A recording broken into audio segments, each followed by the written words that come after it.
Il nous paraît si beau, ce petit coin de terre, destiné dans les vues de Dieu à recevoir le doux nid qui nous abrite contre les orages du siècle, que l'on pardonnera un premier élan à notre naïve fierté. Mais il n'y a qu'un Chavano dans le monde.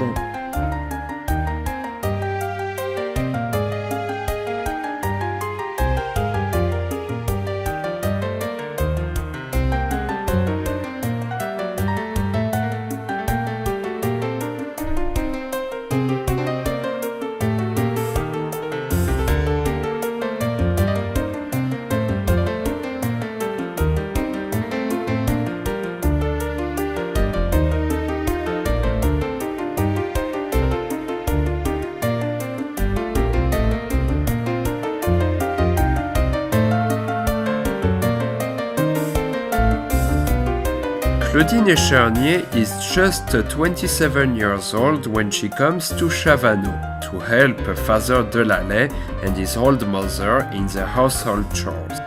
Father Delalley has just recently been appointed priest of the parish.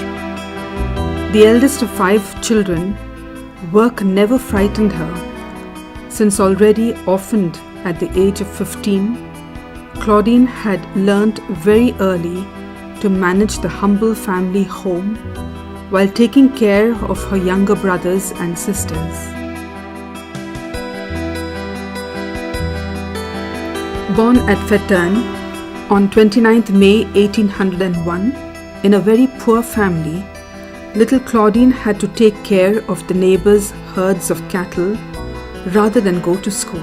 But filled with this desire to learn, it is by herself that she will discover the art of reading and a few rudiments of writing, thanks to the kindness of a neighbor. At Châteauvieux, where she will soon be placed as a domestic worker, Claudine draws strength and support at the feet of the Virgin, the Good Mother of God. As she grew up, and in spite of the tasks which increase more and more, this desire to learn does not leave her. She also plans to become seamstress and goes to Marin to learn this skill. Her father having remarried, she leaves her family for Chavano, where she has just been placed. Sometime later, she convinces him to allow her to go to Geneva to study. Studies are for her a well-being which will counterbalance the harshness of his 19th century.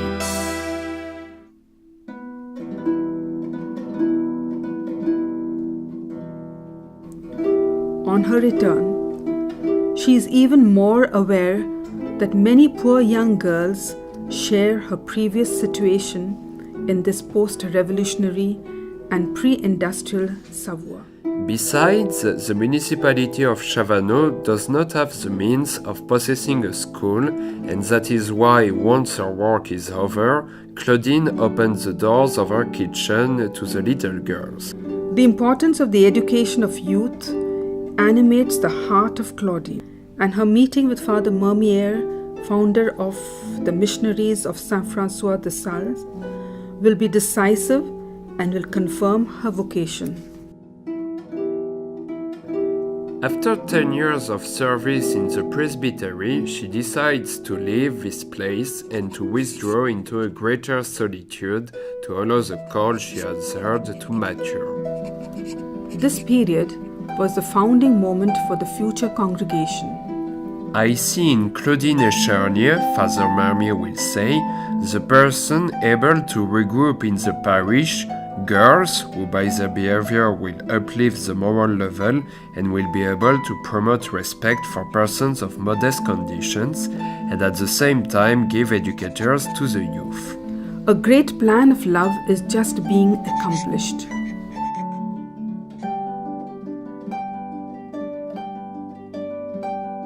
In her personal diary, Claudine writes, Je voue à Jésus ma virginité pour toujours. J'y pensais depuis l'âge de 20 ans. She is then 34 years old.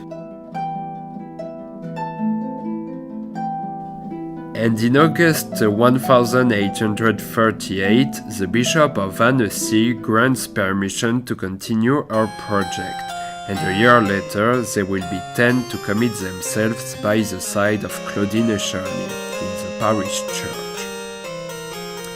Some novices stay in 2 rooms hired in a farm near the presbytery, and the others, too young, still live with their parents. These are the humble and modest beginnings of the Congregation of the Sisters of the Cross, recognized by the bishop's letter in 1841. In that same year, Father de Lallay builds a new house with 6 rooms, one of which is for the school and the other serving as habitation for the sisters, who are 14 by then. Since they must sustain themselves in their needs by work, they are soon seen at Annecy doing the washing on the shores of River Thew, or household chores in the old areas, and returning every evening on foot to Chavanot. In addition to this work, Claudine continued her classes always for the little girls of Chavanot. This new community, which responds to the expectations of this century, does not delay in attracting admiration, and the reputation of the Sisters of the Cross spreads across the department as a beacon of hope. While experiencing great poverty and simplicity of life, they radiate joy. People ask for them almost everywhere, and in 1864, about less than 30 years after the foundation, the buildings of Chavanot, having become cramped, They construct, they extend, the chapel is erected in 1868, 1869, and a boarding school for young girls is opened. in this extraordinary development, Claudine sees the handiwork of God. C'est le bon Dieu qui a tout fait. To search for the will of God and respond to it, that is what matters for her above all. Her only aim being Faire connaître et aimer le bon Dieu. On 10th of August 1869, Claudine rejoins the Heavenly Father after a fulfilled life. the congregation then counts 300 sisters. After such modest beginnings, the Congregation of the Sisters of the Cross is soon going to spread its branches beyond the seas.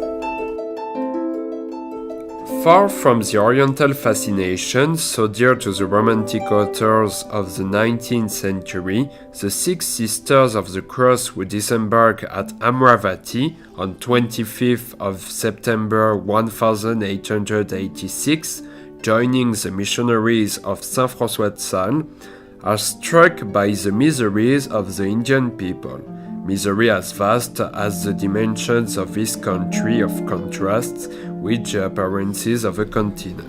There will be more than 80 sisters who will travel until the independence of India in 1947, date on which the country will be closed to foreigners.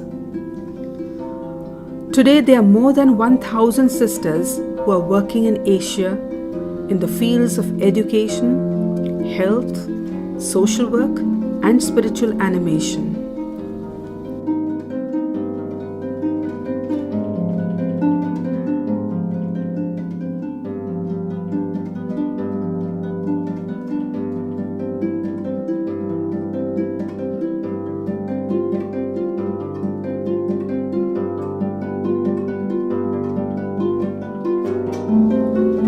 Present in 4 continents and in 15 countries, the Congregation of the Sisters of the Cross of Chavanot gathers today 1,400 sisters whose mission is to reveal to all human beings the merciful love of the Father and the liberating power of the Paschal Mystery.